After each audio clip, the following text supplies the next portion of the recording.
بسم اللہ الرحمن الرحیم نحمدہ ونصلی علی رسول الکریم اما بعد. محترم و مکرم ناظرین و سامعین کرام، آج میں آپ کی خدمت میں ایک اہم مسئلہ لے کر حاضر ہوا ہوں کہ بغیر نیت کے وضو کرنے کا کیا حکم ہے. اگر کسی شخص نے نیت نہیں کی تو کیا اس کا وضو ہو جائے گا یا نہیں؟ مکمل تفصیل کے ساتھ انشاءاللہ مسئلے کو سمجھاؤں گا. آپ دھیان اور توجہ کے ساتھ اس مسئلے کو سنیں. سب سے پہلے آپ یہ ذہن میں یہ بات رکھیں کہ بعض عبادتیں ایسی ہے کہ ان میں نیت کرنا شرط ہے. اگر ان میں نیت نہ کی جائے تو وہ عبادت پوری نہیں ہوتی. مثال کے طور پر ایک شخص نے حج کرنا چاہا، اب اس نے نیت نہیں کی ہے، صرف حج کے سفر میں نکل چکا ہے تو اس کا حج ادا نہیں ہوا. اسی طرح ایک شخص نماز پڑھنا تو چاہتا ہے لیکن نماز کی اس نے نیت نہیں کی ہے تو اس کی نماز نہیں ہوگی. اسی طرح زکوٰۃ کا مسئلہ ہے کہ زکوٰۃ کے اندر بھی نیت کرنا شرط ہے. اسی طرح روزے کے اندر بھی نیت کرنا شرط ہے.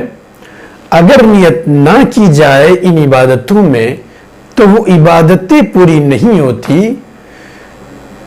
تو ایک طرح کی عبادتیں یہ ہیں. دوسری طرح کی عبادتیں یہ ہے کہ اگر ان عبادتوں میں نیت نہ کی جائے تو عبادتیں تو پوری ہو جاتی ہے لیکن اجر و ثواب نہیں ملتا. مثال کے طور پر ایک شخص نے وضو کیا تو وضو کرتے وقت اس نے نیت نہیں کی ہے تو اگرچہ اس کی وضو ہو جائے گی لیکن جو اجر و ثواب ملنا چاہیے وہ اجر و ثواب نہیں ملے گا. اور بھی کئی ساری مثالیں ہیں جن مثالوں سے یہ بات معلوم ہوتی ہے کہ اگر ان عبادتوں میں نیت نہ کی جائے تو اجر و ثواب نہیں ملے گا لیکن عبادتیں پوری ہو جائے گی. اب اصل مسئلہ یہ سمجھنا ہے کہ ایک شخص نے وضو کی نیت نہیں کی ہے، وضو کا کوئی ارادہ نہیں تھا، اچانک کہیں جا رہا تھا، تیز بارش ہوئی جس کی وجہ سے پورے اعضائے وضو دھل گئے. تو اب مسئلہ یہ ہے کیا اس شخص کا وضو ہوگا یا نہیں؟ فقہ کی کتابوں میں یہ لکھا ہے کہ اس شخص کا وضو ہو جائے گا. اگرچہ اس کی نیت نہیں تھی لیکن اعضائے وضو کے دھلنے کی وجہ سے اور فرائض کے پائے جانے کی وجہ سے اس شخص کا وضو ہو جائے گا. اسی طرح ایک شخص ندی کے کنارے کھڑا ہے، اچانک کسی شخص نے اس کو ڈھکیل دیا جس کی وجہ سے وہ ندی میں گر گیا یا تالاب میں گر گیا. تو اب اس نے وضو کی نیت تو نہیں کی تھی لیکن تالاب میں گرنے کی وجہ سے پورے اعضائے وضو دھل گئے، پورا جسم دھل گیا. اب مسئلہ یہ پیدا ہوتا ہے کیا اس شخص کا وضو ہوگا یا نہیں؟ تو فقہ کی کتابوں میں یہ لکھا ہے کہ اس شخص کا وضو ہو جائے گا اور اس وضو کے ساتھ وہ نماز بھی پڑھ سکتا ہے، قرآن کریم کی تلاوت بھی کر سکتا ہے.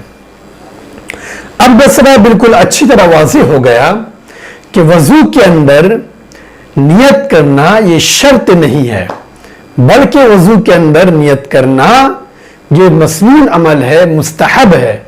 اگر نیت کر لی جائے گی تو وضو کا ثواب ملے گا لیکن کسی شخص نے نیت نہ کی ہو تو وضو کا ثواب اسے نہیں ملے گا لیکن اس شخص کا وضو ہو جائے گا.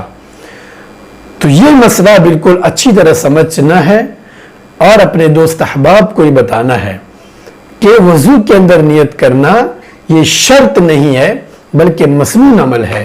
دوسری عبادتیں ہیں جن میں نیت کرنا شرط ہے، اگر ان میں نیت نہ کی جائے تو عبادت ہی نہیں ہوگی، وہ ذمے میں باقی رہے گا.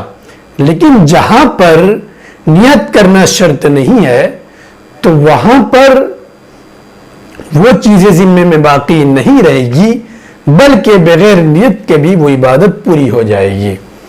نیت اصل دل کے ارادے کا نام ہے. زبان سے ظاہری طور پر نیت کرنا، پورے الفاظ سے نیت کرنا یہ ضروری نہیں ہے، بلکہ دل میں کسی شخص کی نیت ہو تو یہی کافی ہے اور اسی کا اعتبار ہوگا۔ کوئی اگر دل کی تسلی کے لیے، تشفی کے لیے اگر زبانی طور پر بھی نیت کرنا چاہے تو نیت کر سکتا ہے، کوئی حرج کی بات نہیں ہے۔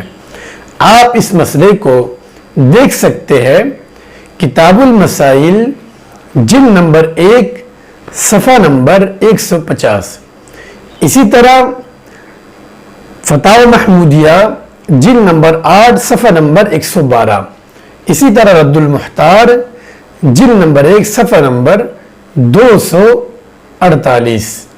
اللہ ہمیں اور آپ کو ان باتوں پر عمل کرنے کی توفیق عطا فرمائے، دینی مسائل عام کر کے ثواب دارین حاصل کرے۔